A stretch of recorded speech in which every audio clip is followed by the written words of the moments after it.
So good morning and welcome once again to Japan Expert Insights Room on Thursday morning. It's a rainy morning in Tokyo, it's a rainy morning in Shonan and also in Atami, where the moderators are. Thank you very much for coming. Today we continue our conversation with BUrkosky, Japan Country Manager at Dynamic Yield. The conversation is about digital transformation in Japan. My name is Maya Matsuoka, your host, and I will be co-moderating the room with Tim Sullivan, who is in Atami right now. And for those of you who attended the first conversation with Evan, you know that we talked about digital transformation, the challenges, and where Japan stands at the moment. Today we're going to continue the conversation about what is to come. Of course, we all know that Japan is a leader in different fields like manufacturing, transportation, semiconductor components. But at the same time, for us who live in Japan, it is clear that there is still a lot of work to be done in the field of digital transformation, digitalizing the business processes, also digital commerce and other fields. Today we're going to hear what Evan knows about that and his vision about the digital transformation of Japan in the near and probably the distant future as well. So Evan, could you please go ahead? Okay, thank you very much for the introduction, Maya, and Timothy. I look forward to continuing our discussion. So, as Maya said, this is part 2. We may continue this on into a series because there's a lot to discuss. Yes. But just to quickly recap what we talked about last time, we talked about how now is a sort of a tipping point or a change time for Japan with the pandemic having caused this more awareness about how Japan is actually behind when it comes to digital transformation, how Japan's traditional processes have actually been become a bit of a burden, slowing down Japan's ability to react in a crisis and the ability to roll out things like the vaccines and so on, which have been delayed. We talked about some of the reasons for that and some of the ways that might change moving forward. And today we'll continue on from there and talk about where we're going to go in the near to relative short-term future. So just to, again, set up the stage for why the digital transformation is important, and also to respond to the feedback that I had from the last session. Almost all of the questions that I got were around, yes, digital transformation seems nice, but why is it important, or how do we convey the importance of this? How do we get people to actually sort of get on board with this digital transformation? So I think the place to start really is looking at the economic impact of digital transformation and its importance to society. So if we look at some of the recent studies that have been put out about Japan's current digital essentially ecosystem, for example, there was a report put out by the American Chamber of Commerce in Japan together with McKinsey called Japan's Digital Agenda 2030 that identifies that Japan, first of all, is behind when it comes to overall digital competency, the ability to engage in new information and communication technologies, even core things like the business processes, the fact that most Japanese businesses are still using a lot of paper-based documents and handcoing or stamping them and then faxing them to each other, and what is the overall effect of this? And this study identified that Japan, although it has the world's third largest GDP, is only 27th in the world in terms of digital competitiveness. We've seen some recent news in regards to this. There was the creation of a digital agency which is meant to address this issue. So if we look at why this digital agency was created and what it means for people in their daily lives, I think it's important to sort of dive in and find out exactly what this means for people in their day-to-day lives, their day-to-day workflows. So that's what I'd like to focus on starting here. So this report that McKinsey put out identified that there was a $730 billion US dollar potential to increase the GDP if Japan does improve its overall digital competency. Conversely, or the flip side of that, is that for at least the past 10 years, productivity has not increased.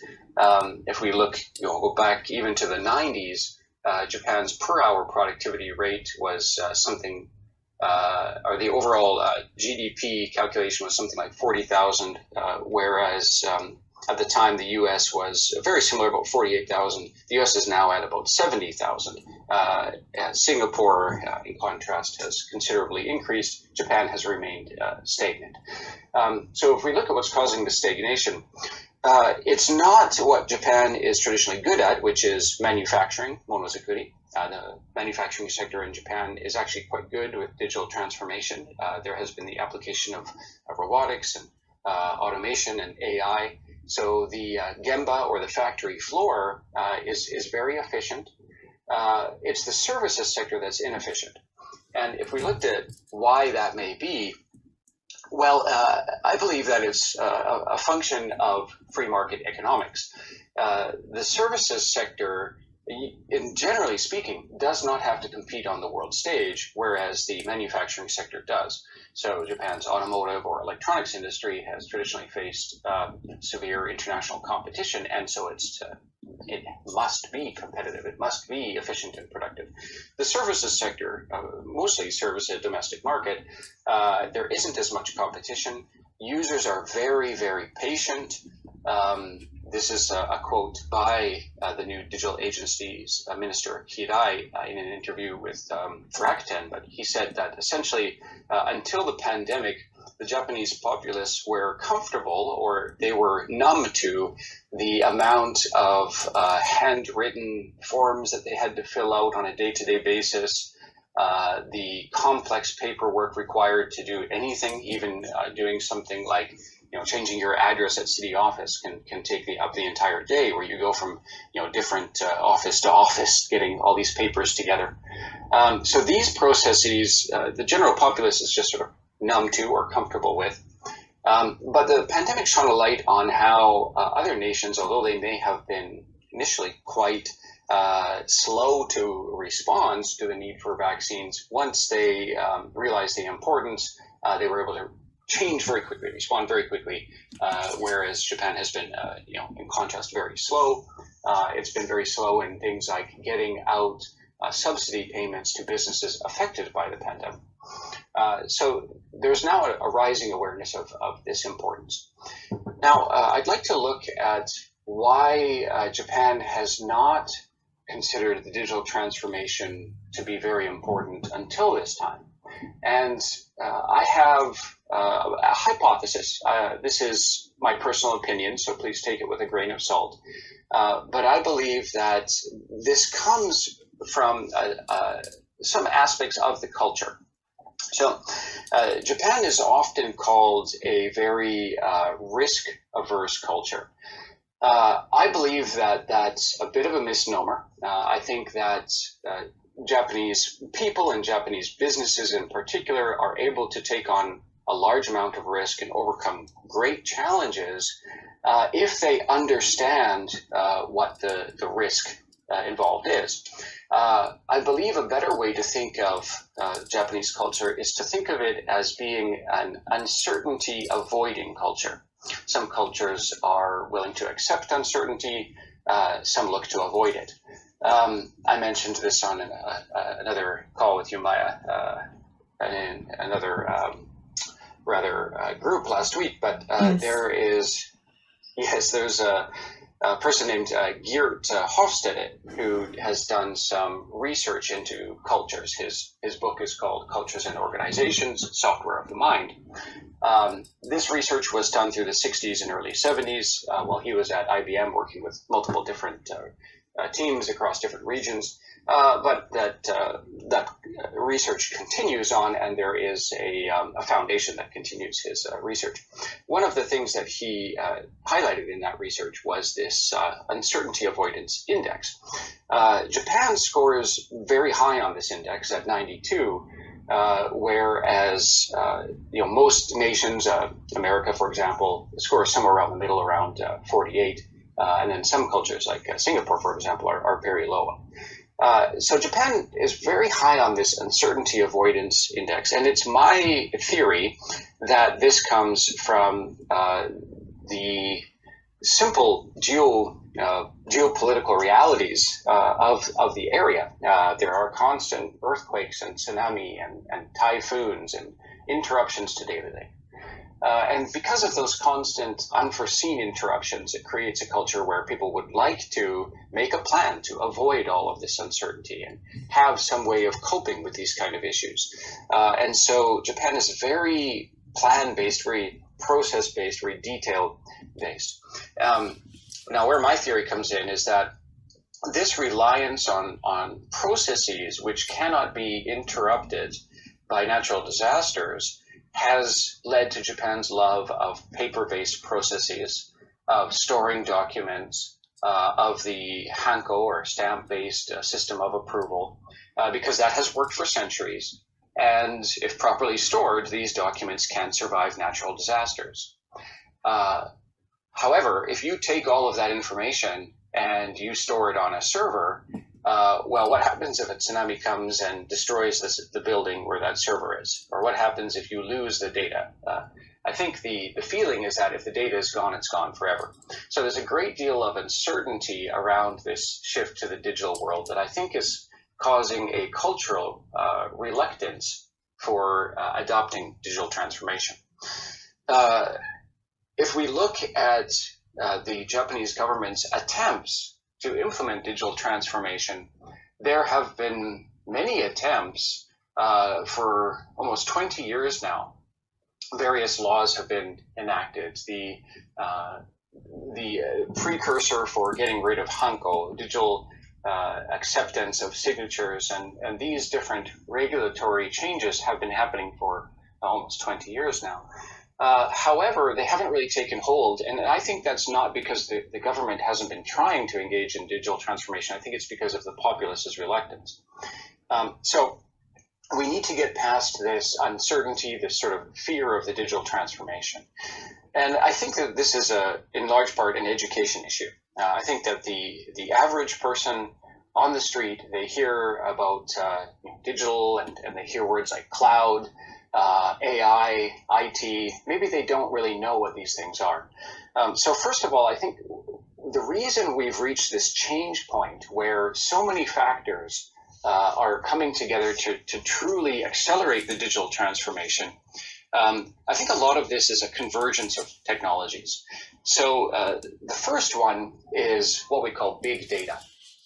The ability to gather large amounts of data about business processes or about the actions that consumers are taking, et cetera, accounting data, finance data, legal documents, and so on, and then label this data correctly. So properly structured, labeled big data is the first sort of building block. The second is what we call cloud computing. Cloud computing, basically, it's taking all of that information that you look to store, whether it's documents or this structured labeled data, and not putting it in a single server warehouse where it could be destroyed by a tsunami, but essentially copying that across multiple different mirrored machines in an interconnected, what we call the cloud. This removes the fear of natural disaster, because if one machine is destroyed, there are multiple backups. If an entire server warehouse is destroyed, there are multiple backups. This is what has made this shift to digital secure, resistant to natural disasters, and actually more secure method of storing information than the traditional paper-based processes. And finally, we have now the ability to apply cognitive applications to not just look at that data, but to draw insights from it. The precursor of this is what we call analytics. This is the ability to look at the data and then draw clear insights from it, make charts and graphs and base business decisions upon those. But that's really a precursor to AI. So I would like to encapsulate this as AI. So to recap, we have properly structured labeled data, we have cloud computing, and we have AI. AI, of course, stands for artificial intelligence, and it means things that we work with in daily life, simply sets of algorithms, machine learning, neural networks that allow us to draw insights from the data. Now, when it comes to addressing people's concerns, I think we need to start with removing some of the fear of this shift to data by understanding, both this underlying technology and what it actually means for business processes. So one way of understanding how this is safe, how this digital transformation shift is safe, is by considering essentially trust services. This is kind of wrapped in together with cybersecurity and a lot of different terms. But I think the term that the Japanese government is actually using is trust services. And I think it's good terminology because it addresses the underlying fear that the populace has. So a few weeks ago, Satoru Tezuka, a professor at Keio University, he gave a talk to the American Chamber of Commerce in Japan about the new digital agency, the trust services, and what exactly it is that they're trying to do. So a little bit of background on the creation of the digital agency. The legislation has just been passed last month for the agency to be created. It looks like it will probably be created in October, and Mr. Hirai will be the minister of this agency. And this agency has been set up essentially to create these trust services, remove the barriers to adopting standardized digital processes. So standardized digital processes, these mean things like how, well, first of all, how different governmental agencies are going to apply digital transformation, these technologies, the terminologies, and basically internal workflows. So we can think about it first and foremost of intergovernmental digital transformation. And then it will be next the Japanese government to the populace. How will digital transformation, what is the interface that the government will use between its bureaucratic processes and the population at large?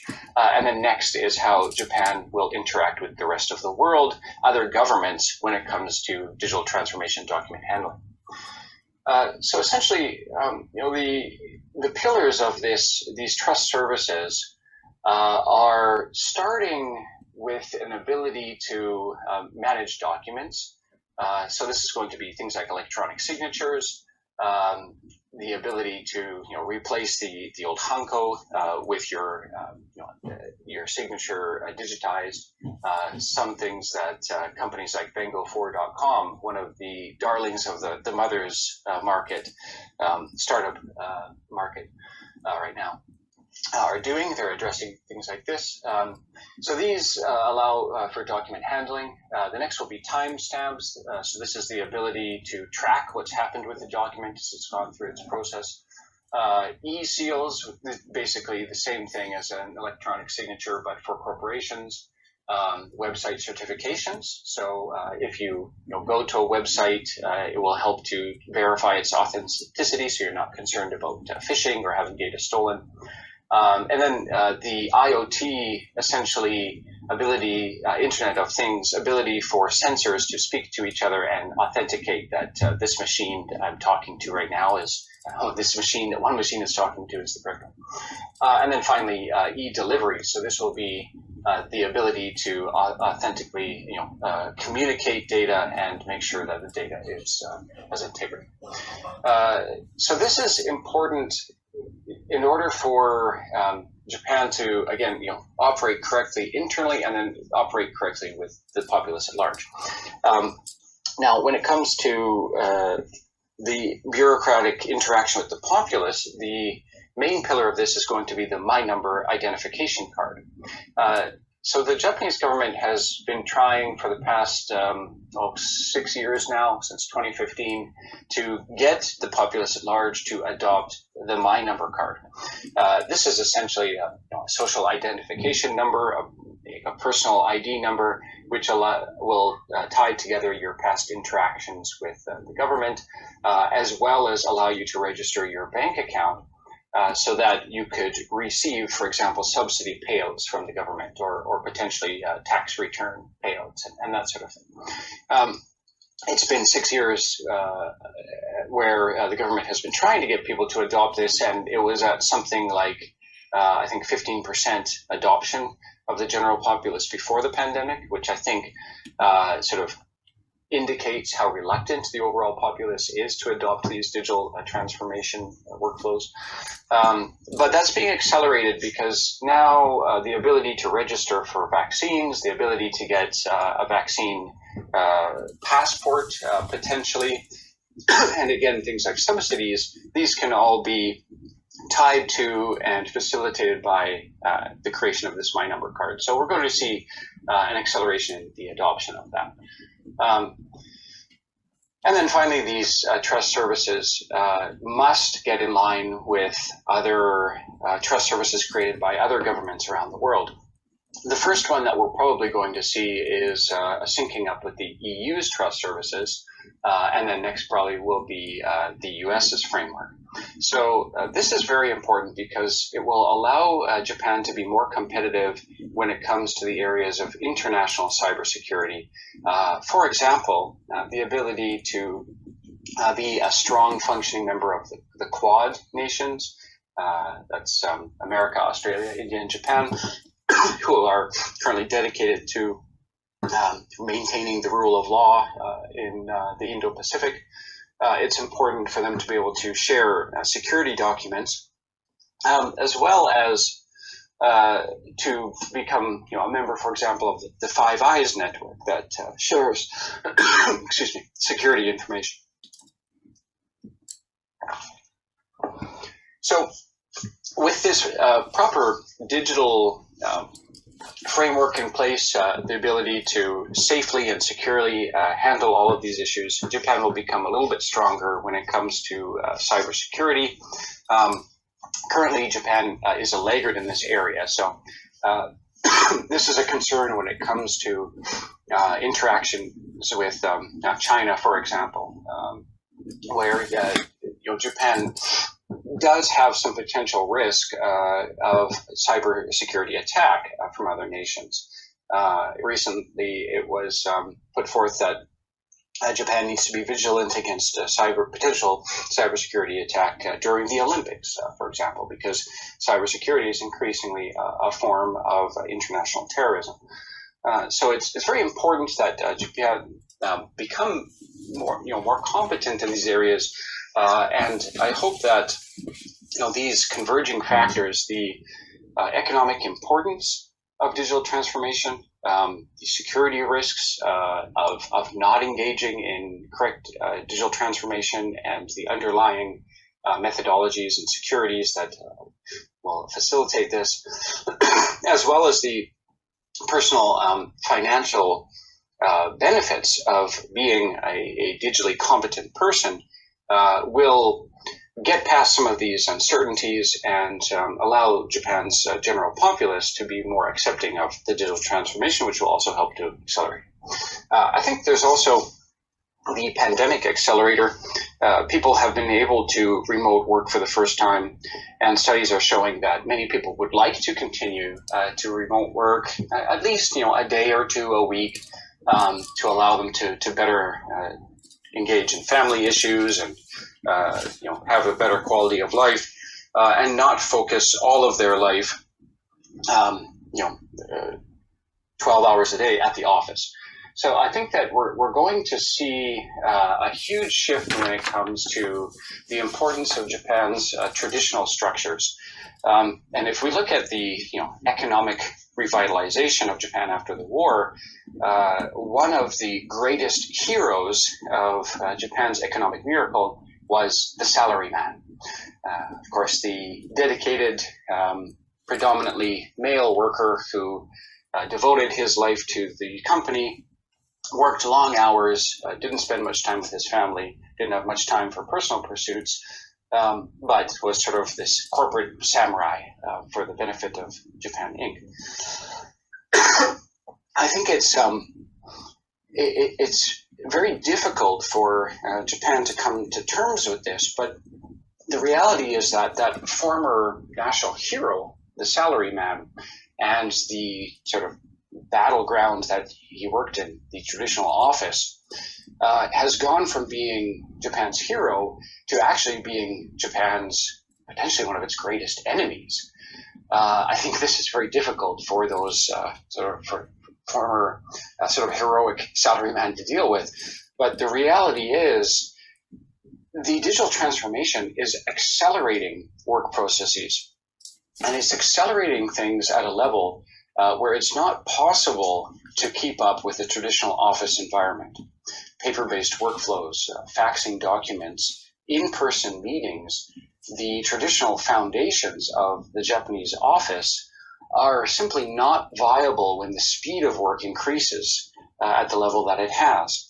So the convergence of information, the amount of information that needs to flow on a daily basis, is being severely bottlenecked by Japan's traditional work processes, and this must be reformed in order for Japan to remain competitive.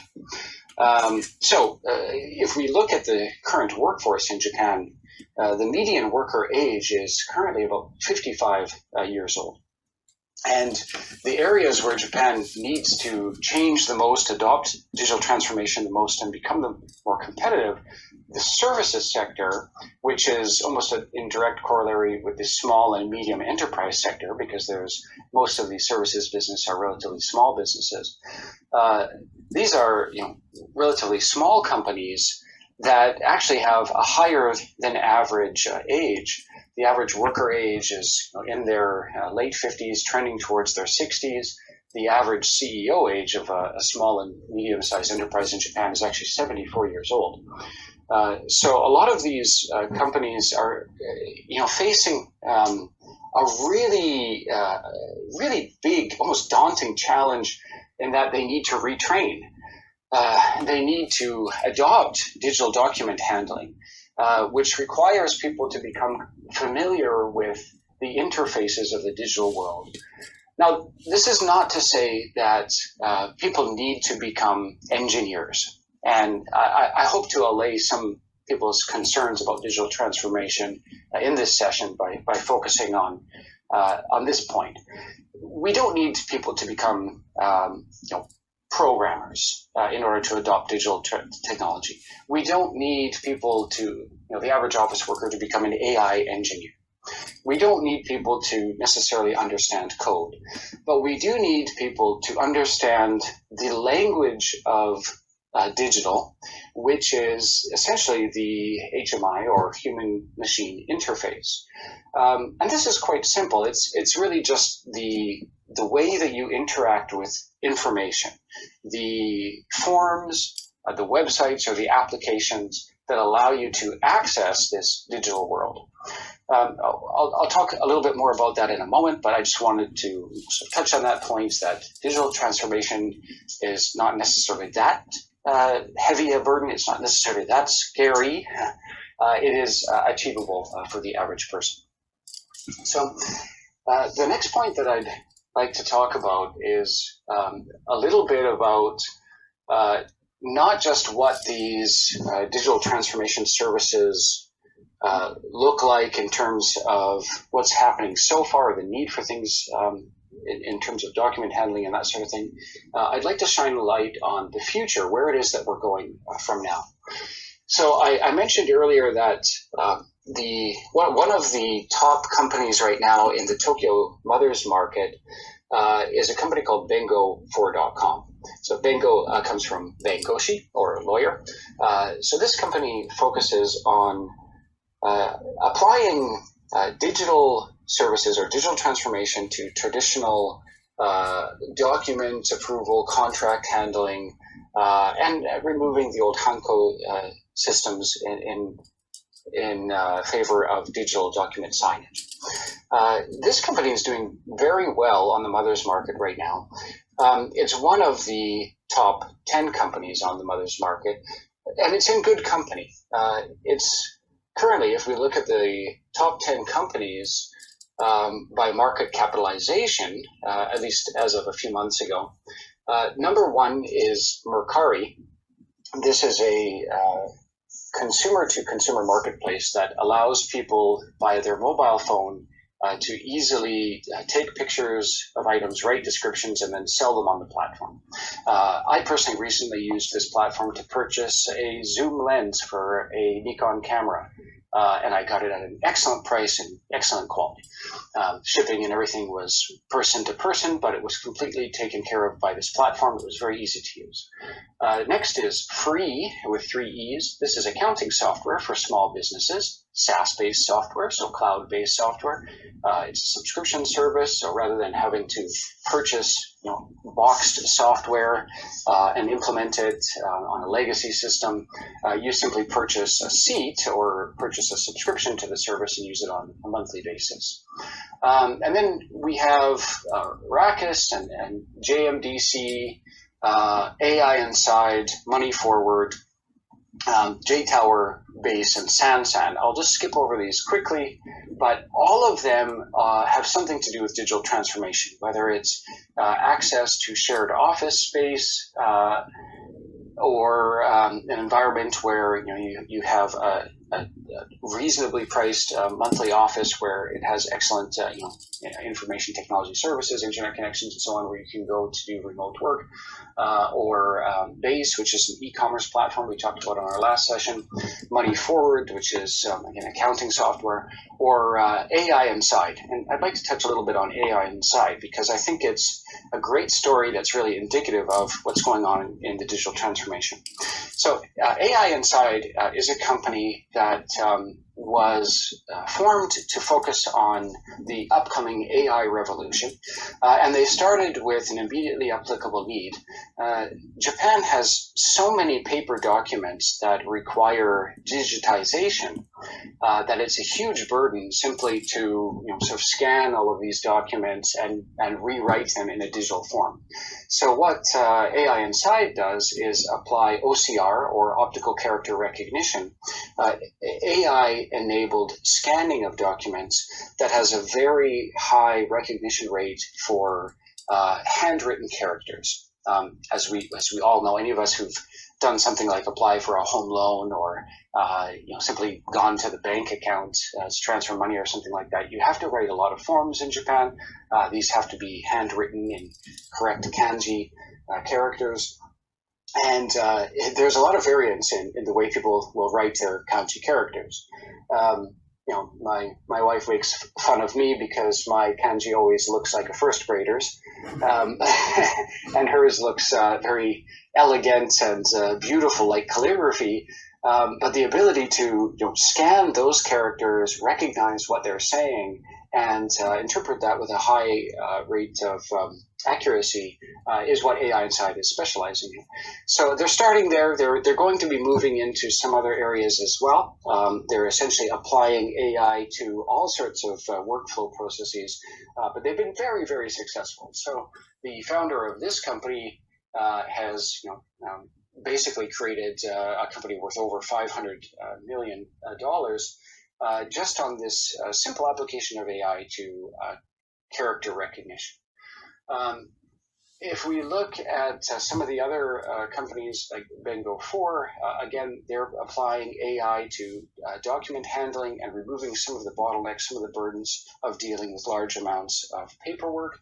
And this is really the way forward for Japan. So shifting the focus into where Japan is going from now, part of the reason that people should not be too concerned about the digital transformation is that Japan is kind of conversely so behind in some areas that it's about to skip a generation of technology.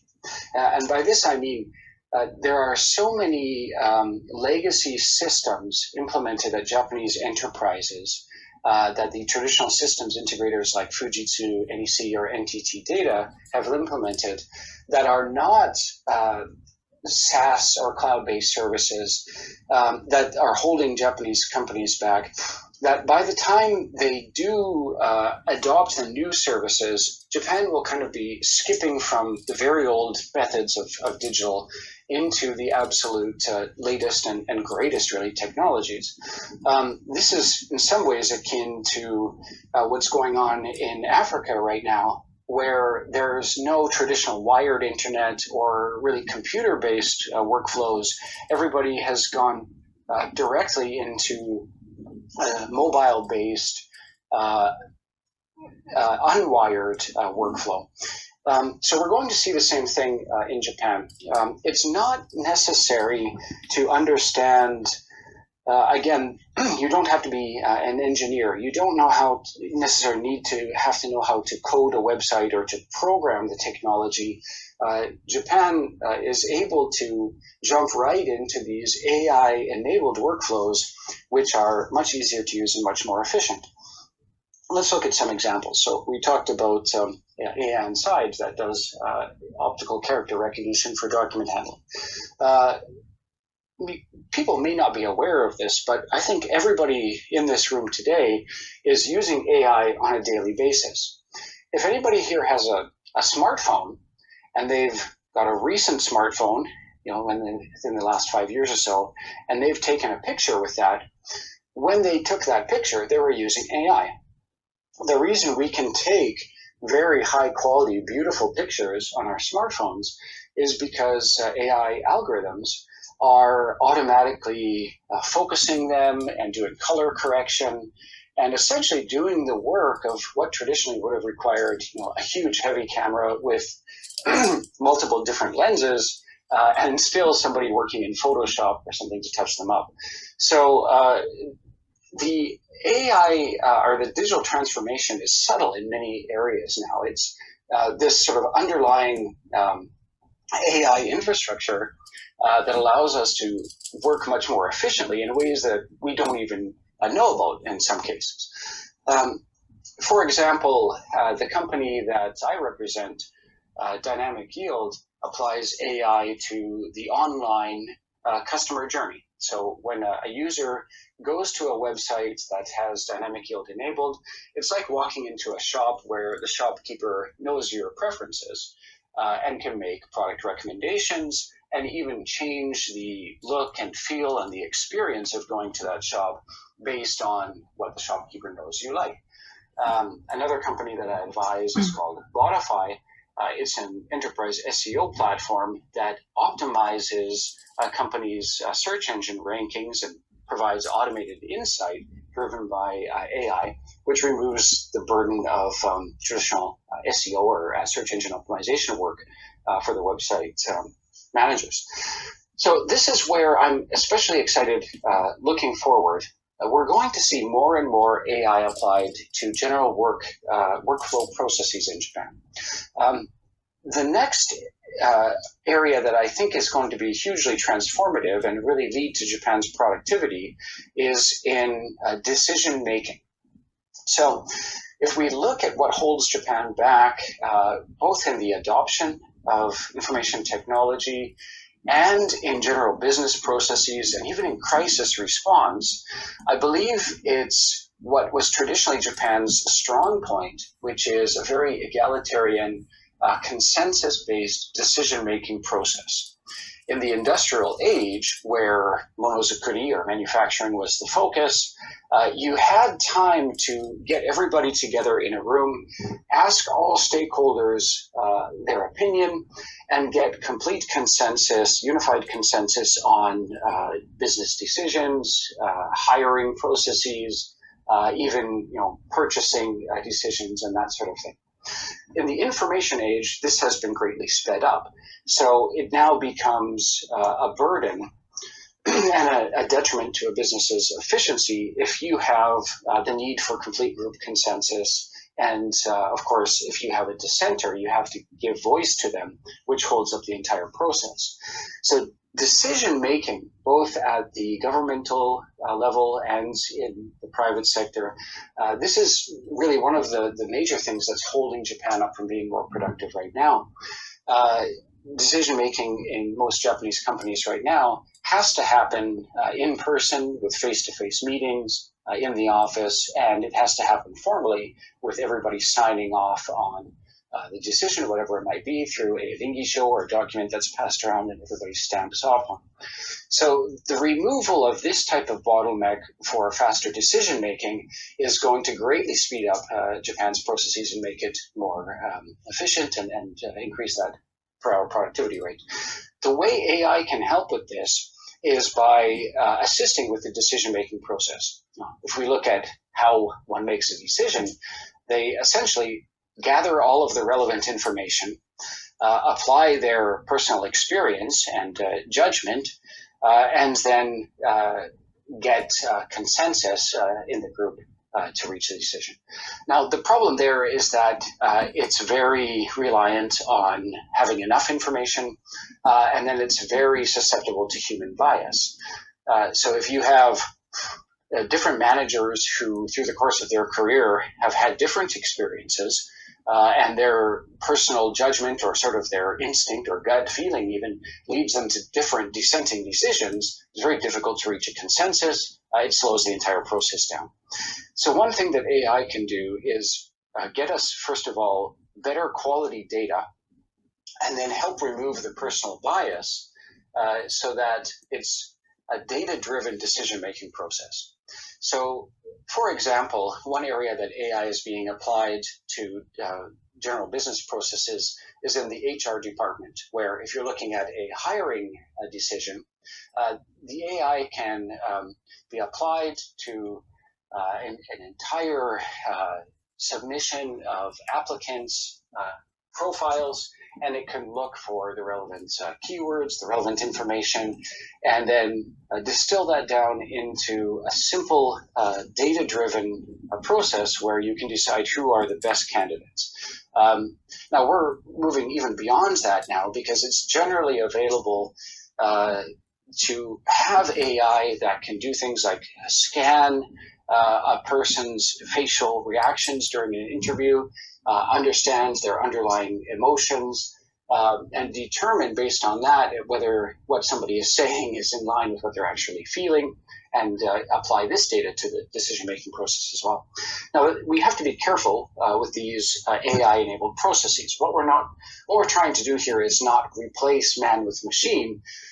We don't want something as important as a hiring decision to be done entirely by AI, but we want to augment the human processes with better data-driven intelligence. So it's not man versus machine, it's man plus machine. Also, of course, whenever we mention AI, there's a general sort of reaction to this, or a concern, partially driven by science fiction movies, that, oh no, all of our jobs are going to be replaced by AI and automation, and humans won't be important anymore, and the machines will take over.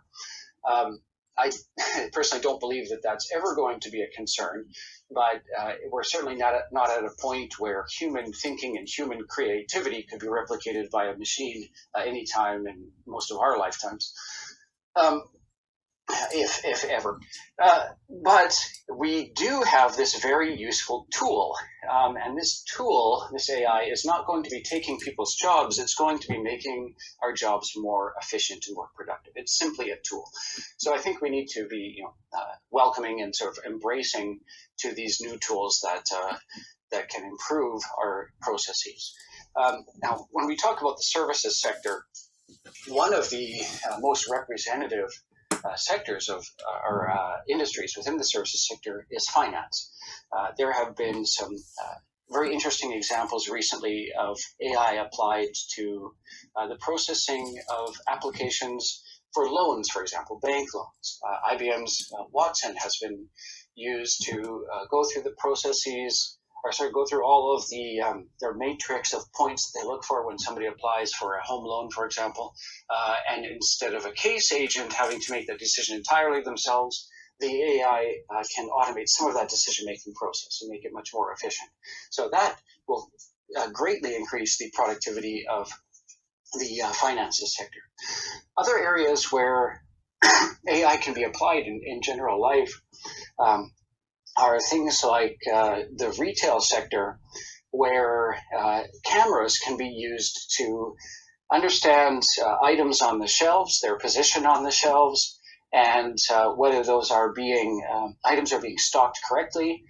When an item is low, if it needs to be replaced, the AI can recognize that via camera recognition and send a signal to the warehouse that more items are required. And this can make the retail sector much more effective. So in the interest of time, I think I'll save some of these future examples, these sort of case studies, examples where the digital transformation is going to be more effective for the Q&A session, because I expect we'll get some people asking for more of these concrete examples of how AI can actually be used. And so at this point, I think I'd like to stop my talk and open it up for Q&A, and we'll take it to a group discussion. Maya, how does that sound? Thank you. Sounds very good. Thank you, Evan, for this great presentation.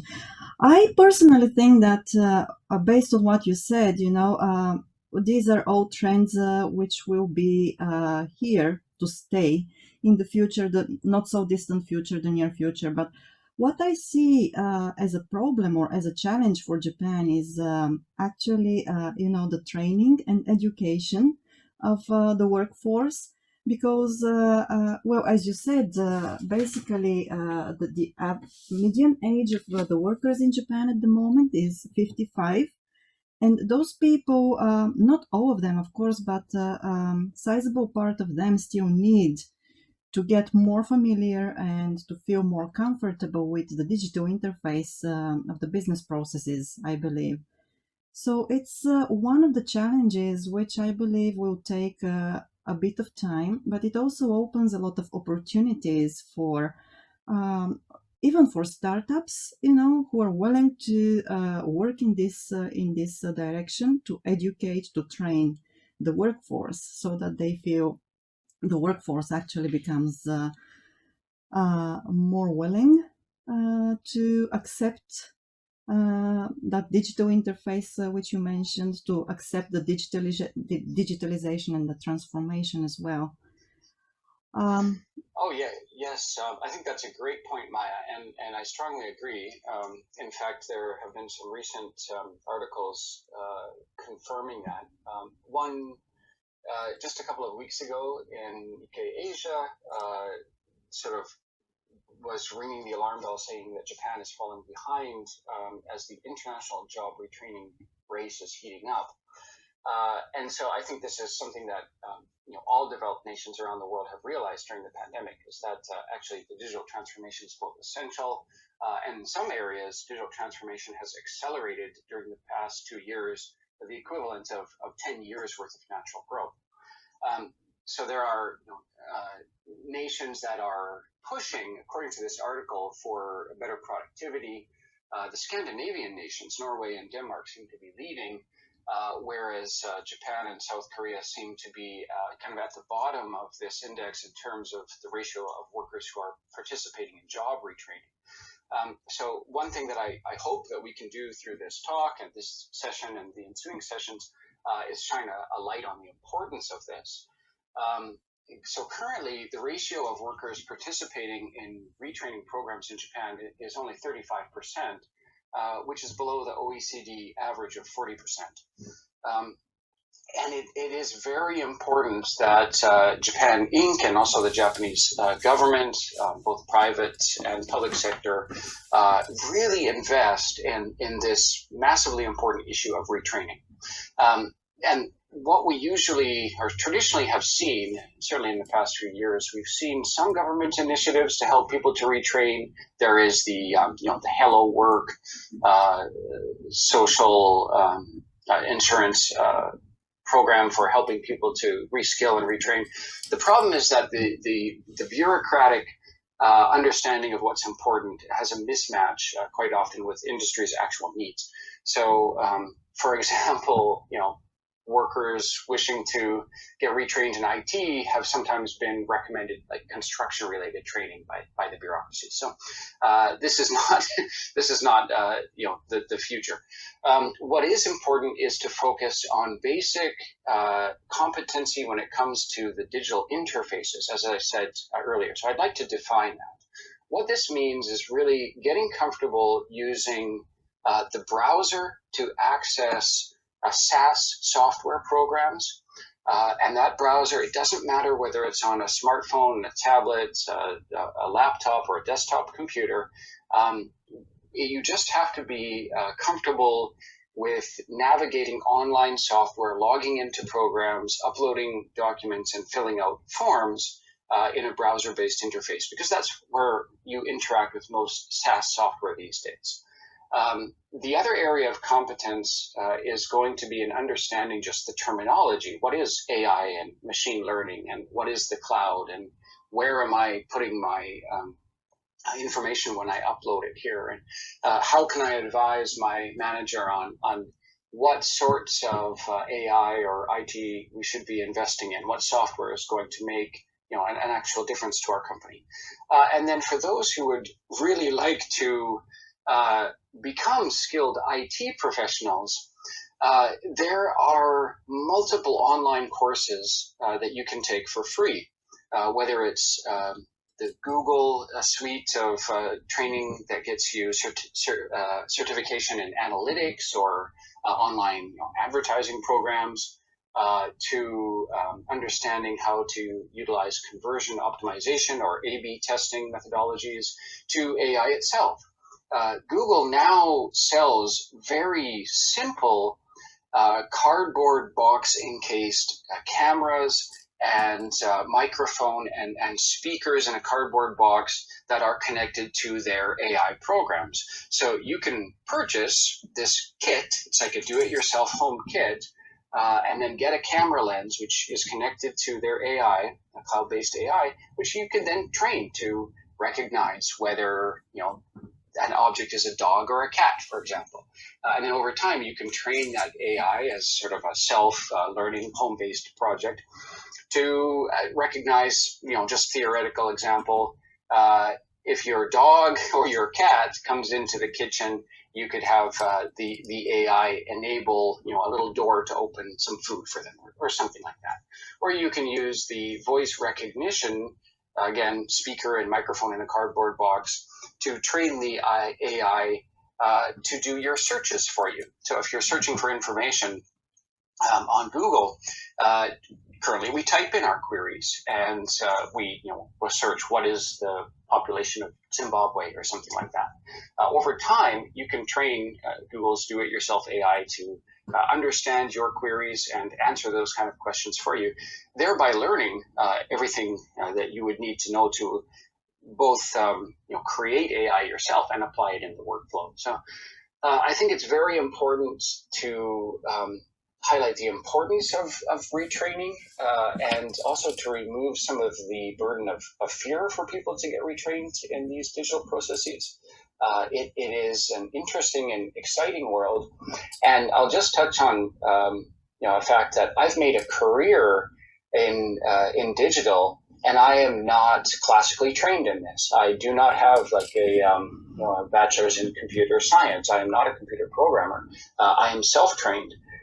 This requires me to study every day, and I'm going into my mid-40s.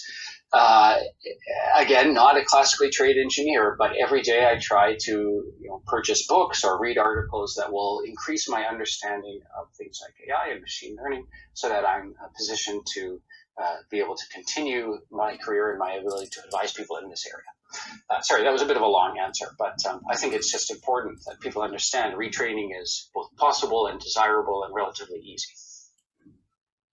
Thank you for that. I agree with you, and still we need to agree also on the fact that there will be a portion of the population who will remain as they are.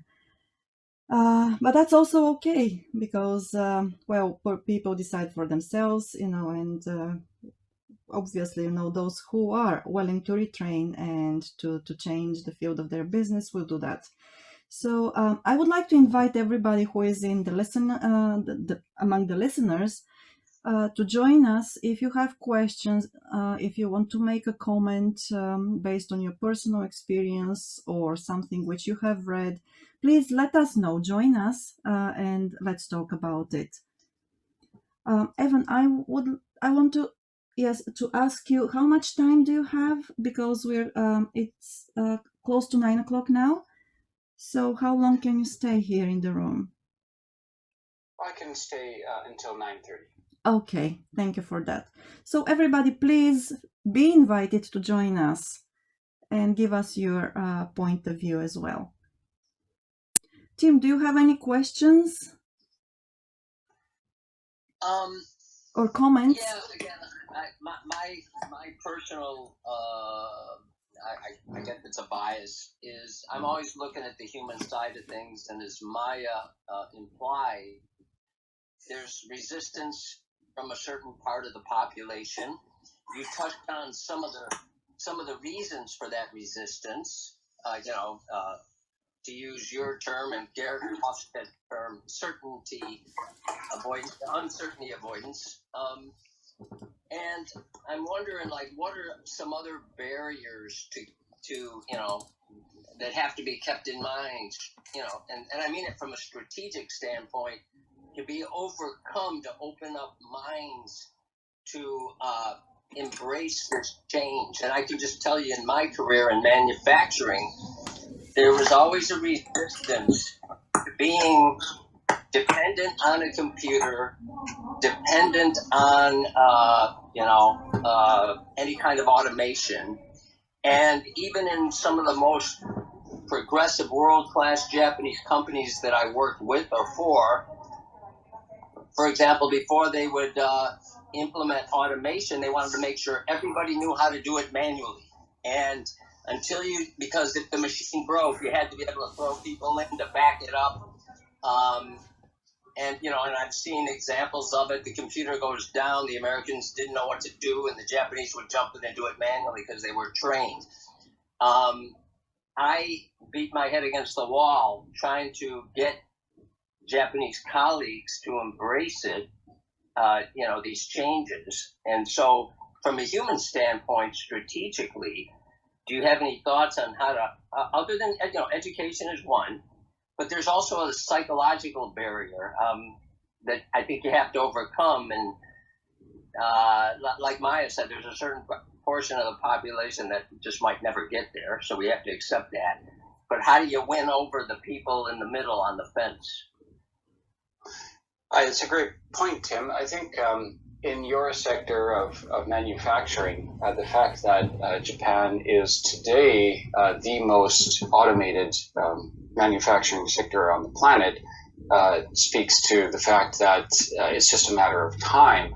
As uncertainty is removed, as the backup systems, maybe the humans stepping in to help the machines when they break down, as those processes are ironed out, people become more and more comfortable with adopting these systems. And it's simple free market economics. You either get more efficient and adopt those systems, or you cannot compete on the world stage, and somebody comes and either acquires your company or takes your market share.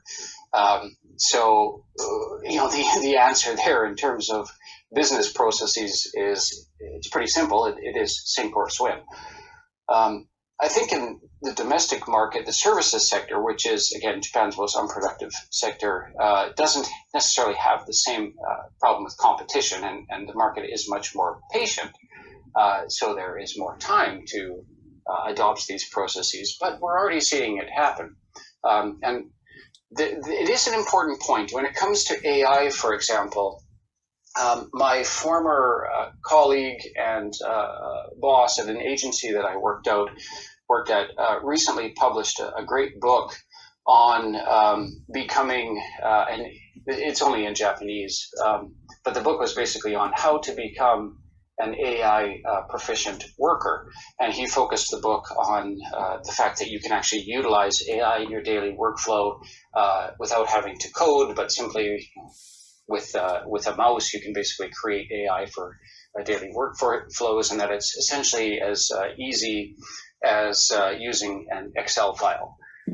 The author's name is Noguchi Ryuji, and I don't have the book cover with me right now, so I forgot the title. I'll follow up with it later. But I think the underlying issue there is that there is a great reluctance to adopting AI. In a recent survey, and this is highlighted in this book, only 22% of the Japanese populace surveyed felt that AI would be beneficial to their daily workflows.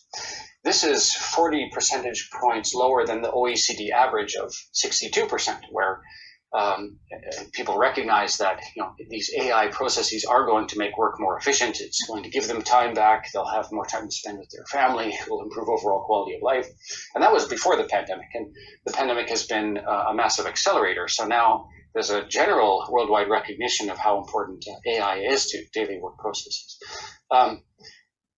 You also mentioned retraining, and I think the greatest barrier, this is not necessarily a psychological one, but the greatest practical barrier to retraining is time.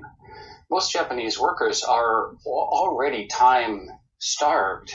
They do not have time to be retraining, to be engaging in night classes or going back to college or something to get trained on information technology. So if they're not being trained in the workforce as part of their daily responsibilities, essentially if training is not not necessarily mandatory, but just a part of the daily workflow, it's very unlikely that they're ever going to have the time to get retrained, unless they have incredible time management skills, because most Japanese companies, especially in the service sector, are unproductive, which means they work extremely long hours. So that's a definite barrier. I think that as Maya said, any sort of startup companies that can help to solve this retraining issue will be very successful. And indeed, I've seen some in the past couple of years that Code Chrysalis is one example that comes to mind. It's a retraining boot camp so that in a relatively short period of time, people can become proficient engineers. I think companies like that are going to continue to be very successful. Thank you. Yuka-san, welcome to the stage. Hi, thank you, Maya, and thank you, Tim, and thank you, Ivan, for a great presentation. I wish I didn't miss the first installment of your presentation. What I really enjoyed the most was you presented many statistics, and then that's how I can retain the information. But I have sort of like two questions. One, digital transformation to me is very broad, and probably I'm not the only one. So I got that, what's not DX? Like you said, we don't have to be an engineer. We don't have to be an AI specialist. But then, so what is exactly digital transformation? Like, okay, we're going to move from hand code to like a digitized signature, or I'm sure there are many more examples of that. And then also my question number 2, could you give me one more time the very first number of statistics that you have given us? Like the reason I'm asking, especially focusing on this number, is I've heard somewhere Japanese tend to be driven by fear, no hope. Excuse me. So if many population feel, yes, without digital transformation, our economy is going to fall from the 3rd position in the world. So if they feel, like the intimate fear, it may drive people to move toward, digitization of the economy. So those are the two questions. Okay, thank you very much, Yuka. In regards to the first session, you can actually find that on Maya's Japan Business Insights website, as well as on the YouTube channel.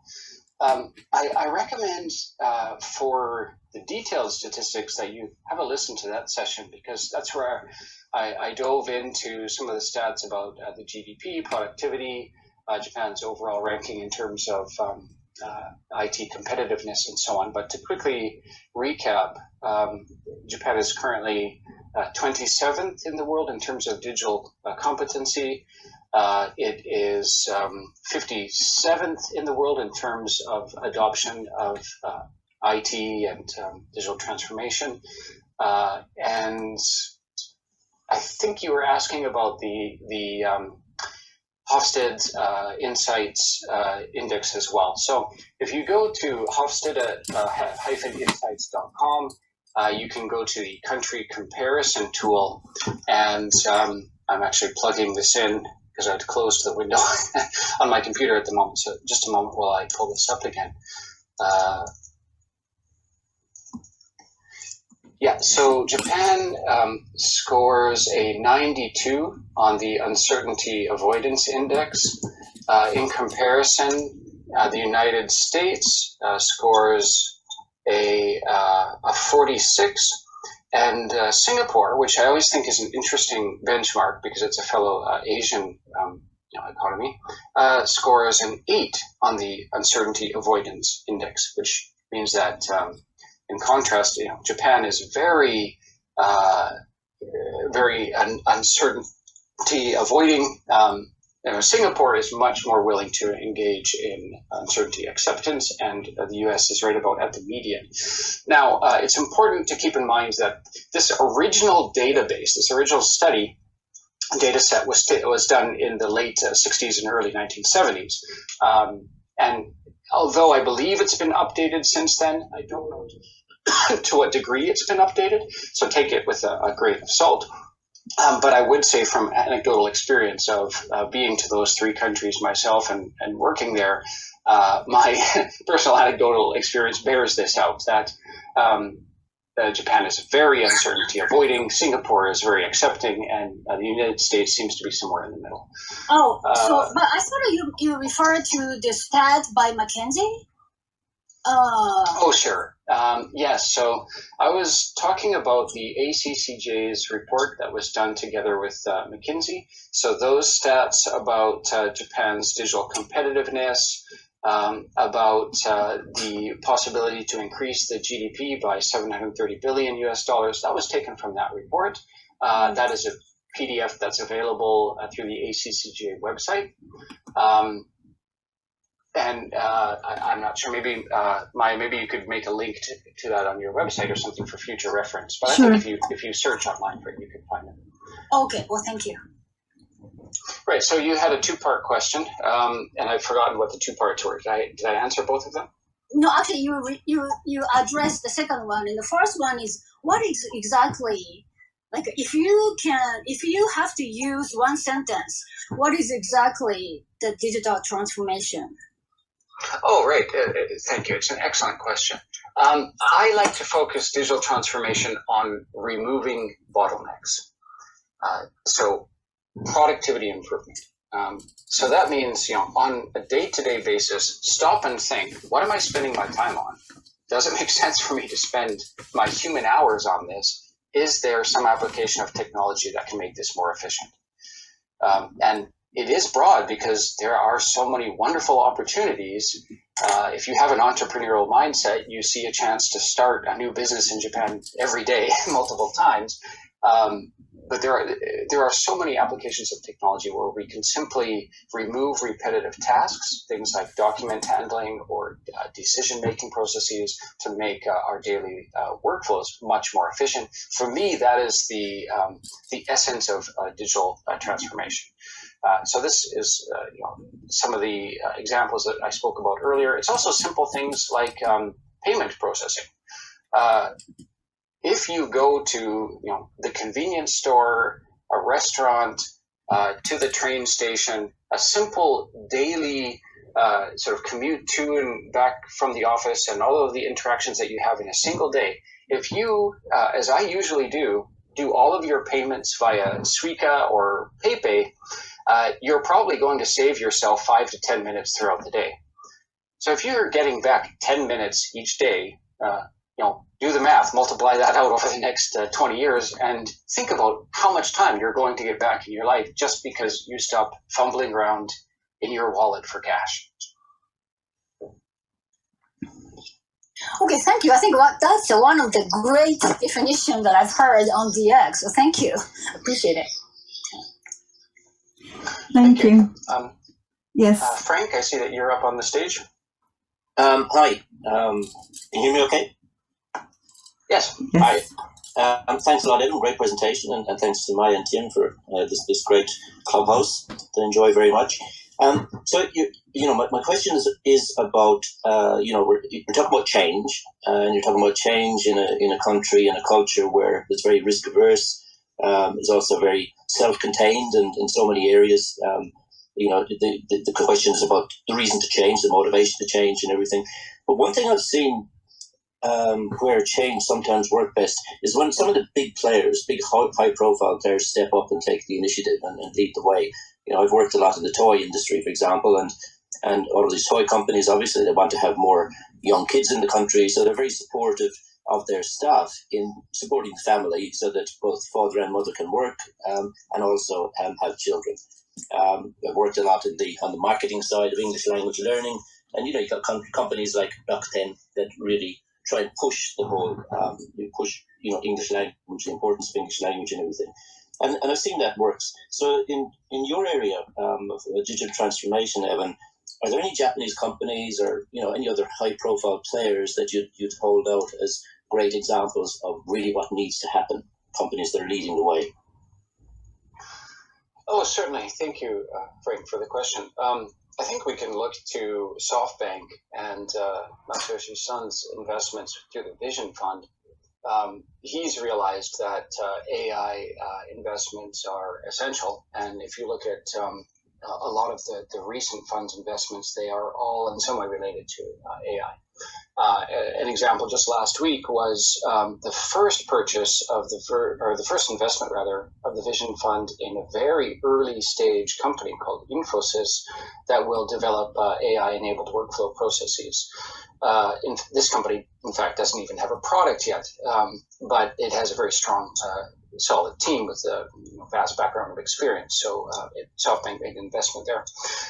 If you look for more sort of high-profile leading companies, there are several companies in Japan's finance sector that have invested in AI, specifically IBM's Watson AI. So a good example is probably Mizuho Bank. So Mizuho Bank has applied AI to loan application processes. In fact, this made headlines a couple of years ago because it purported to replace a lot of loan officer jobs. In reality, it did replace a lot of the rote work, but it created jobs in other areas. So Mizuho has been a leader in that field. Sumitomo Mitsui have also implemented IBM Watson at their call centers.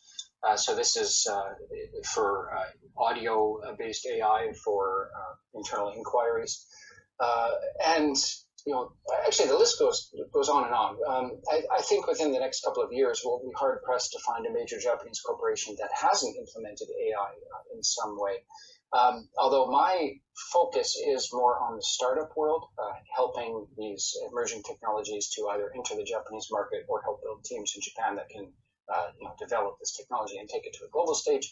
So my focus is more on the very early stage companies. But the ones that have me most excited are ones like I talked about earlier, that AI Inside. applying OCR to document processes, or here's another example. There's a very interesting company in England called Peak.ai that has created sort of an self-enclosed, or not self-enclosed, but an ancillary AI that can sit alongside all of your data sets. So whether it's connecting to the Google Cloud or your CRM system or any existing data set, it's an AI that can kind of sit next to that and connect all the systems together to draw insights from, and then apply the AI to things like personalization processes or decision making. It's just essentially like an AI, almost like an AI butler that can be applied to almost any existing data set that you have. So I think we're going to see a huge expansion and a huge general awareness to the point where the old term of IT will be replaced by the catch-all term of AI. I think it's already happening overseas. I think we'll see that in Japan as well. People will stop talking about IT and just talk about AI. Thanks very much. So you sound pretty upbeat then that rationality will overcome the sort of traditional resistance that there is to change. Well, I'm upbeat. I'm excited about it actually, because partly because the past almost 20 years of working in Japan have been very frustrating and not particularly exciting as a digital expert. It's been more than 15 years now of saying we need to get on board with these digital processes. We are finally reaching a tipping point where it's happening. And I think it's really important to understand the social impact in terms of overall benefit. One reason that I like that Geert Hofstede research is because I find that although it may be a bit of an old data set, I just find that it is, through my own experience, very, very applicable. One thing that's common to all uncertainty avoiding cultures is that this desire to map out the world and be able to plan for any possible circumstance is meant to deal with risk, the risk that comes from natural disasters, but it actually leads to a culture that's sort of always on edge, always nervous.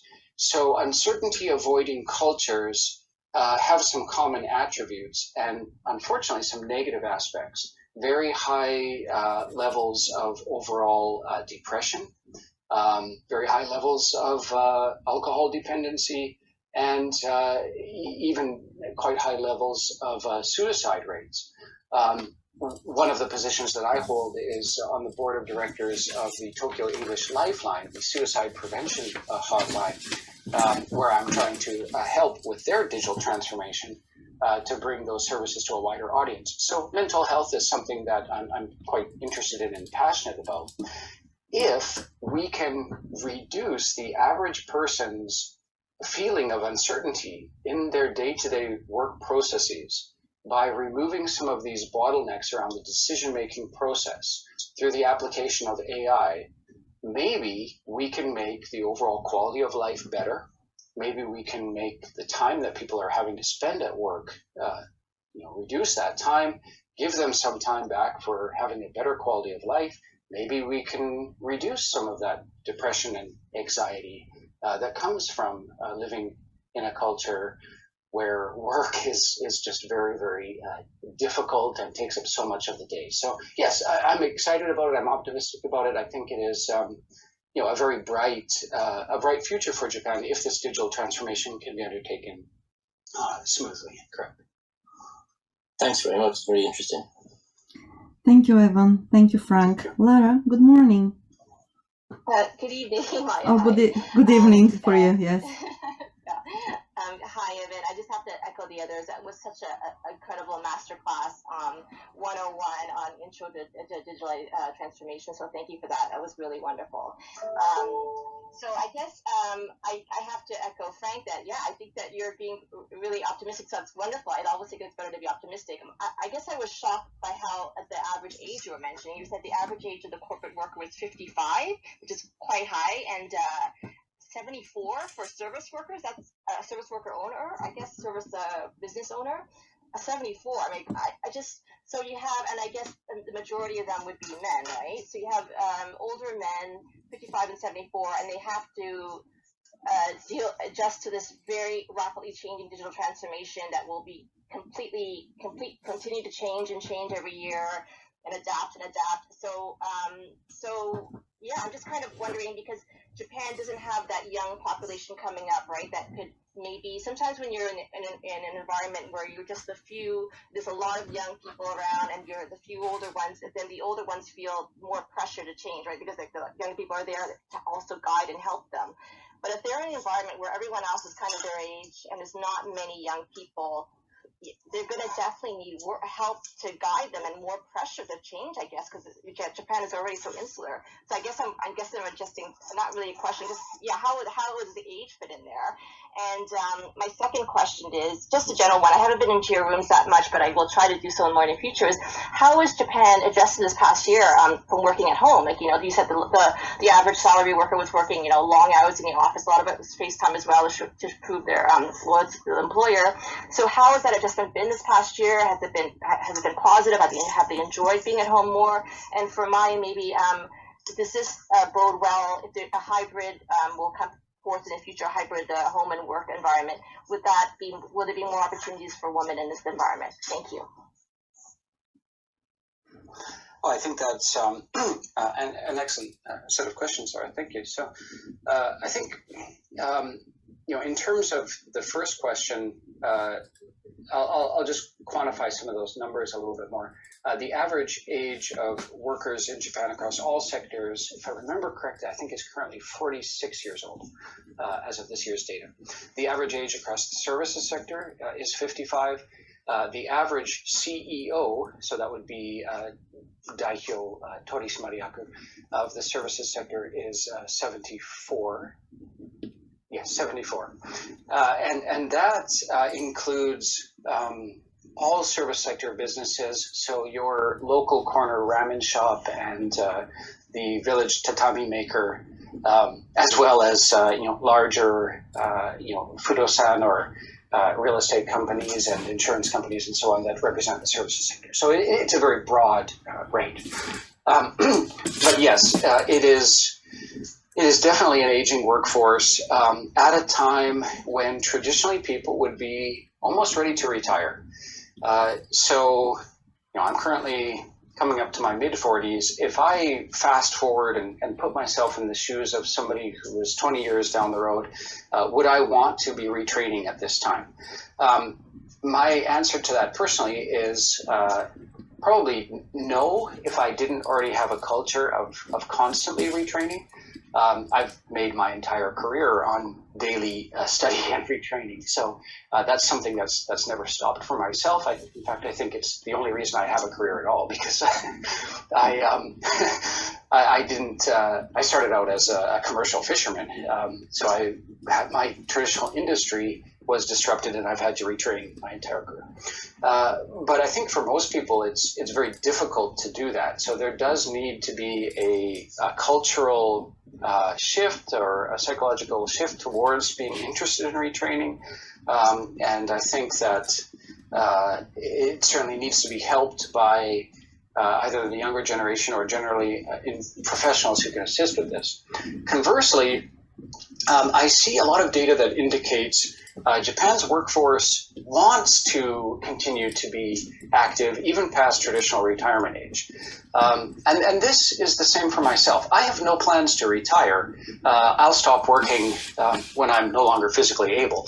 But I will scale down my working hours and hopefully move into more sort of advisor positions where I can be helpful to other people. I think that, if you just look around your local town, you'll see a lot of people into their 70s who are continuing to work. Some of them are shifting into, passion businesses. Maybe they're opening that cafe that they always wanted to do, or they're opening something like in my area. We have a lot of stand-up paddleboard instructors and yoga instructors and that sort of thing. So the senior community is very, very active. I think what we need to do is give them tool sets that allow them to engage in this digital world, this digital economy, very, very easily, the lowest barriers possible. I think currently the best tool we have for that is the smartphone, and in a few years that may very likely be voice interfaces. So you will be able to, in the very near future, run your entire business from your pocket, from your phone, or simply speaking to an AI assistant. So let's look at a specific example of that. I touched on this in the last session as well, but one of the startup companies on the Mother's Market that I really like right now is called Base. It is an e-commerce platform that allows for retailers to easily create an online store and sell goods through their payment processing system. It removes the barriers to entry there. I think that it's really exciting, and it's a great story because this is an example of a son, an engineer, whose mother had owned a retail business that had declining traffic, and she was interested in getting into the online retail space and asked her son how to build a website. And he looked around and saw that there wasn't any really great, easy-to-use way to do that. So he created the system. He coded this base platform for allowing essentially a senior to start selling goods online. And it is now a $1.2 billion publicly traded company. And I think it's only about 5 years old. So I think it's a huge success story. And I assume that his mother no longer needs to sell goods online if her son is that successful, but maybe she's doing so because she wants to. So I think that is, it's kind of a fun story. It's an interesting story. I think it is optimistic, and it shows examples of how Japan's senior population can continue to be engaged in this digital economy. Oh, sorry, you had a two-part question. Did I answer the second part? The first part, that was great answer. The second was just how is Japan workforce been faring working from home, and will there be more opportunities for women with the hybrid model? So actually a three-part question. So the second part then is how is Japan doing working from home? The first year it was really difficult because people had issues like not owning a computer. They had to take a corporate laptop home in order to do their work. Sometimes those laptops only had an industrial style plug, so they couldn't even plug them in at home. They didn't necessarily have home internet connections that would allow them to do their work. They didn't know how to use Zoom and so on. The first year was really rough. I think it was something like 28% of companies were able to adopt the work from home or remote work process. I would say that it's improved. I don't have solid data on this yet, but anecdotally speaking, in the past even 2 weeks, I've spoken with a wide range of companies that represent Japan Inc., from the sort of ground level up to senior management. And every single one of those meetings was held on Zoom, with 99% of those people being in their home office, what has become their home office. So we've completely moved into this digital workflow for my sector. I'm definitely on the leading edge of it, but I see that Japan is now making the shift. However, there is still the need for people to engage in these paper-based workflows and the Hanko stamping of documents and the faxing of documents that's required for paper documents. That still exists.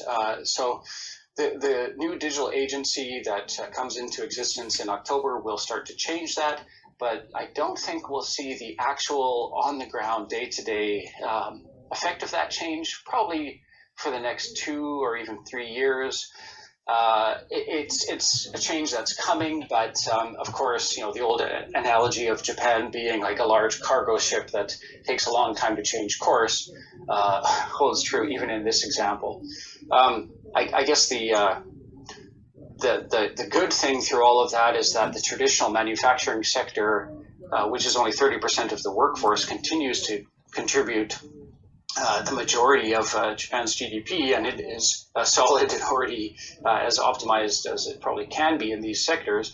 And with the core elements of digital transformation that are coming now, edge computing, chips and sensors and all sorts of devices that will lead to the Internet of Things, Japan is actually a leader in this area. So the economy will continue to be stable as the services sector goes through this change. I think there's still time for Japan. I think it's actually quite a good time. Sort of the pandemic in some ways is actually very fortunate for Japan in terms of work style reform. There's still time to adopt productivity increases in the services sector before the workforce declines to the point where Japan kind of falls off this digital cliff. And if you Google digital cliff 2025, you'll see the government's thinking on that. They put a report a couple of years ago about this upcoming issue. I think there's still time to avoid that. Thank you. And thank you for the tip about the Google AI testing out a learning that ran. I'm definitely going to check it out. Thank you for that. Yeah, they've got some great courses. Google and Amazon as well. They've got a complete suite of courses for getting trained on AI. Yes, and if I can just answer your question about the women in Japan and how the digitalization is going right. to... Yeah, that's okay. So, the third point, yeah. Right, yes. So, well, I think that there is a number of factors here, and the combination of them will be really well impactful, or it will actually influence how women join the workforce in Japan, and well, how many of them do. But well, some of them are societal, some of them are technical, and so we can see, of course, that shift to remote work. It has begun, and it has been empowered by digitalization. It will continue. So it will allow more women to work from home while taking care of their families. And I believe that it will actually enable more women to join the workforce. This is the first one, but there is also a push by the government, and even though under Prime Minister Suga, that push to have more women, both in the workforce and also in the C-suite of the Japanese company, it's kind of weakened a little bit, or not a little bit. It just, people don't talk about it right now. But this will continue because Japan, well, it needs workers, of course, and as long as Japan is not willing to accept, large number of immigrants, so women will have to step up to fill the gaps. And also, of course, the government has all those quotas about women in managerial positions. So in order to be able to fill those quotas, of course, the Japanese companies will need first to increase the number of women, in the workforce, in their email employees. So, and it will take time. It will take time because I think that it will need change in generations. Because at the moment, well, the millennial women are mostly busy with, raising their families.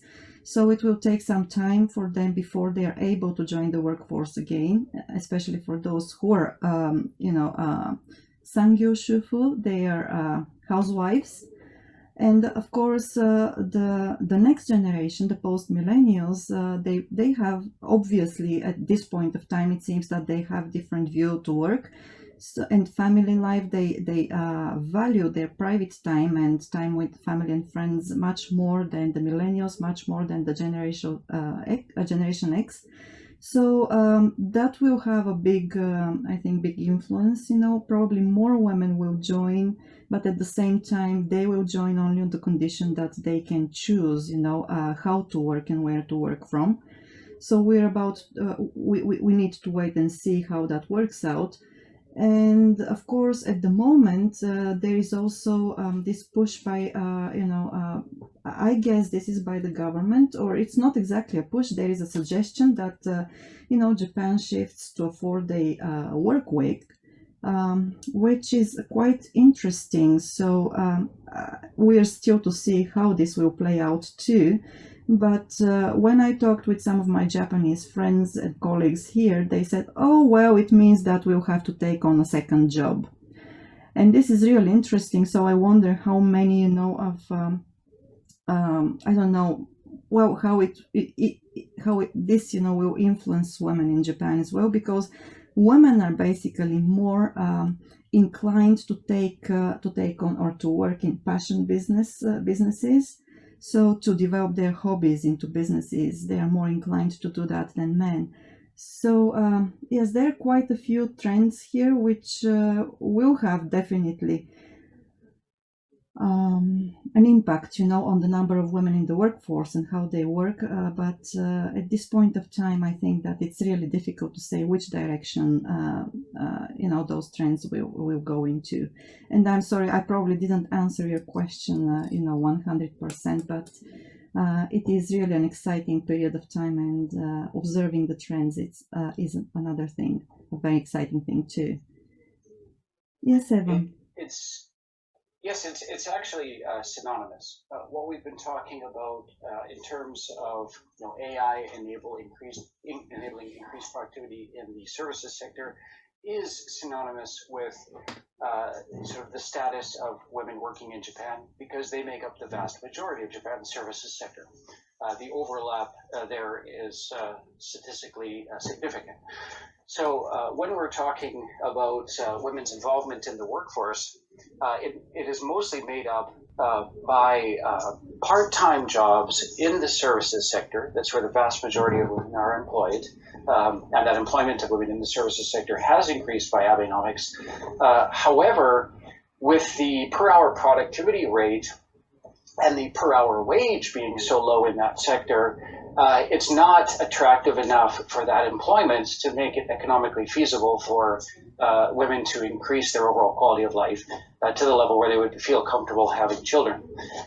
So there's a direct corollary there. If you want women to be more engaged in the workforce, you need to make the productivity ratio much better, so that they're not having to spend the long hours that men traditionally did in the office in order to do their work. If you can enable them with these digital tools that will allow them to work from home or work on the fly, or engage in meetings while they're doing other things, it will allow people to be much more productive and open up a vast range of new businesses that they can start that potentially might be more interest-based and are much more in sync with the lifestyles that are conducive to female employment. If you simply look at the numbers, household employment numbers, traditionally the old hero of Japan Inc., the salaryman and his office environment, was only made possible by women taking care of not just household duties, but things like day-to-day banking issues and administrative processes. If a household had to move from one city to another, it was usually the housewife who would go to the city office and do all of these mendokusai, time-consuming tetsuzuki, handwritten processes to do something like an address change.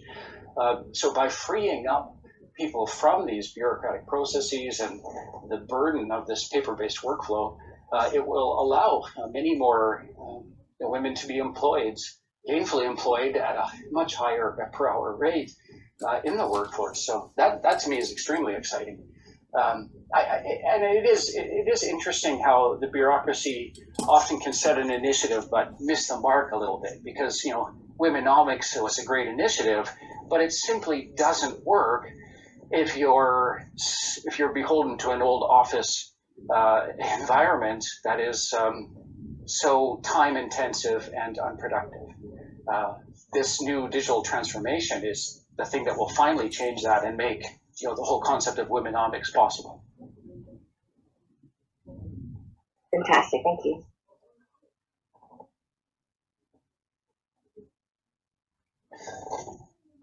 Ren, you've been on stage for a while. I think we could maybe take one more question, and then I need to run for the train. Okay. So I look for you. Yeah, thank you, Evan. This is a great room. I really enjoyed, and I will make my question short. The answer may be long. That's going to be up to you. So the question is about this DX, right? So the Wall Street Journal just a couple of days ago, it showed an interesting number. It showed that the U.S. stimulus is worth almost $6 trillion, which is going to push some countries' GDP, Japan 0.5% of GDP for the next 12 months. And that is a huge number, right? Because Japan GDP is expected to be maybe 1 or 2%. So the question, when I saw that, when I read this news, my question was, what part of the Japanese sectors will benefit from this 0.5 GDP growth? And I would think it's mostly in the manufacturing or the material science. Japan is good at that, right? But do you see any DX sectors in Japan that can benefit from this 0.5 GDP growth? Because most of the DX is in the US, so maybe Japan's DX will not benefit from this. Maybe I'm biased, so I appreciate if you could shed some light on this. Thank you. Thank you, Ren. I haven't read the article, and I'm not sure if I understood the data. So let's go over it again. Are you saying that the U.S. GDP is going to experience that? Sorry, how many points increase? Oh, okay. So the U.S. stimulus is worth almost $6 trillion, right? But this $6 trillion U.S. stimulus package from President Biden is not going to buy everything made in the U.S. It's going to buy a lot of things from overseas. So it's going to push a lot of overseas countries' GDP up as well. You mentioned Europe, 0.5% of GDP, Japan, Canada, Mexico, 1% of GDP.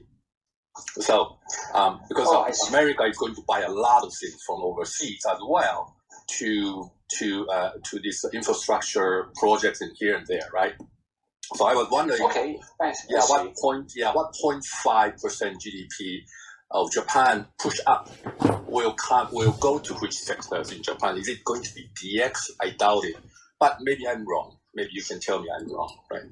That was the question. Okay, I understand the data set now. Now, of course, I don't have access to the underlying methodology that allowed them to make that projection, but I would say intuitively it must be Japan's export sector because that's where an increase in American purchasing would drive that increase in GDP. So exports, of course, are the traditional manufacturing sector. But interestingly, it's also Japan's inbound tourism. That is actually an export. When somebody comes into the country and brings US dollars to engage in tourism, Japan is exporting its services sector. So post-pandemic, as travel opens up again, we'll see some increase in that essentially services sector export, which can benefit greatly from the digital transformation in terms of getting more information online, getting more destinations on the map, improved transportation, things like ride sharing, and removing some of the bottlenecks to user experience when they come to visit this country. So personally, having worked in that sector, and Maya as well, having worked in that sector, which is where we first met, I believe. We're both excited about the resurgence of Japan's inbound tourism. And then generally, when it comes to manufacturing or monozukuri, as I mentioned before, Japan is already benefiting from digital transformation in this sector to the point that it is the most automated and AI-enabled manufacturing manufacturing economy on the planet. For great insight into this, I recommend reading the book by Ulrike Schede, Professor Schede's book called, hold on a second, I have to look on my bookshelf here, I forgot the title. Sorry. Yeah, Business Reinvention of Japan. Sorry, that title was the Business Reinvention of Japan, and into it she goes into things like edge computing, the application of sensors to the manufacturing process, and how Japan is excelling deep inside the box, no longer on the box. Thank you. I think your point is that this American buying free is buying a lot from Japan is going to push the Japanese manufacturers to be more efficient, which will indirectly benefit more DX transformation because of that. So there is a linkage between the U.S. economy pushing up Japanese GDP. Across exports, yeah, including services, yes. Yeah, thank you. Makes sense. Thank you very much. Thank you, Evan. Thank you, Ren, Lara, Frank, Yuka. Thank you, everybody who is who has stayed with us till the end. So, Evan, I know that you're pressured with time, so I'm going to close the room now. Just before I do that, please be informed that next week we're going to have this room on Wednesday and not on Thursday. So it will be Wednesday at 8 o'clock in the morning. It will be the same time because we're going to talk with Peter Gibson, who is the executive advisor of Tokyo Olympic and Paralympic Games of the Australian Olympic Committee. So I'm sure that the conversation with him will be also very interesting just before the opening of the Olympics here. So it will be Wednesday, July 7th at 8 o'clock in the morning, Japanese time. Again, this conversation has been recorded. It will be uploaded on the Japan Expert Insight, so you can listen to the whole of it or parts of it later this week. Thank you very much again. Thank you, Evan. Let's develop this conversation further. And for everybody else who was here, I wish you a great day, even though it is raining. Enjoy, the morning, enjoy the afternoon, and we hope to see you again next week on Wednesday. Tim. Yeah, no, just wanted to say thank you. And Evan, great presentation. I really appreciate your knowledge, you sharing your knowledge, and thank you, everybody, for coming today. Thank you very much, everybody. I look forward to the next session.